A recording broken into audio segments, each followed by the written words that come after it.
தம் கிருபை பெரிதல்லோ என் ஜீவனிலும் அதே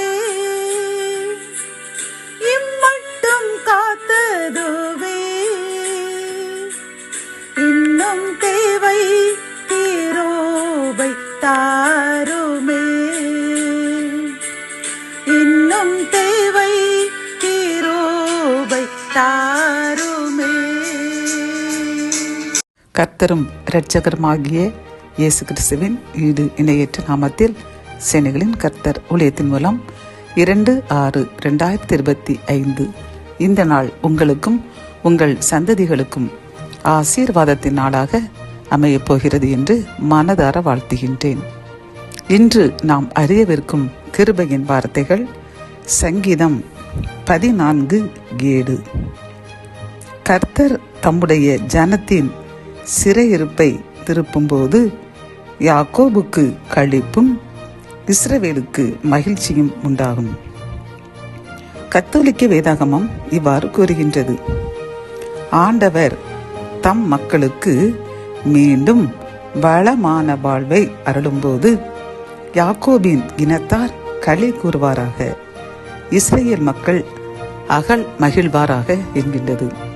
பிரியமான இந்த செய்தியை கேட்டுக்கொண்டிருக்கின்ற சகோதரனே சகோதரிகளே, கர்த்தர் இன்று நமக்கு தருகின்ற கிருபையின் வார்த்தை என்னவென்றால், நாம் இவ்வளவு நாளும் உலகத்தின் பிடிக்குள் சிக்கி இருந்தோம், சிறையிருப்பில் காணப்பட்டோம்.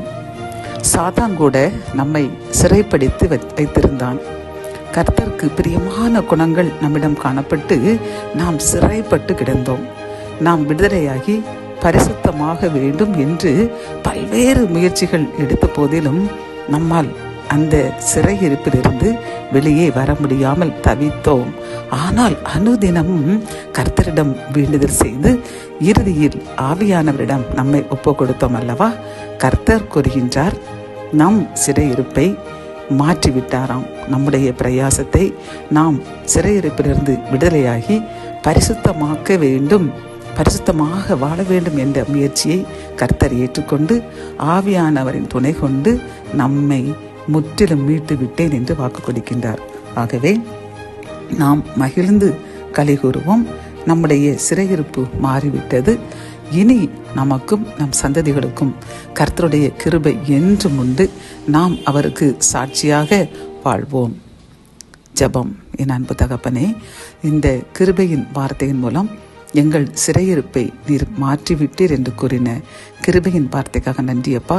நாங்கள் இனி எந்த சூழ்நிலையிலும் எங்கள் சந்ததிகளும் நாங்களும் சிறையிருப்புக்கு திரும்ப மாட்டோம் என்று உறுதியெடுக்கின்றோம். எங்களை ஏற்றுக்கொள்ளுங்க, ஆசீர்வதிங்க, சாட்சியாய் நிறுத்துங்க. மீட்பர் இயேசுவின் மூலம் ஜெபம் கேளும் நல்ல தகப்பனே, ஆமேன்.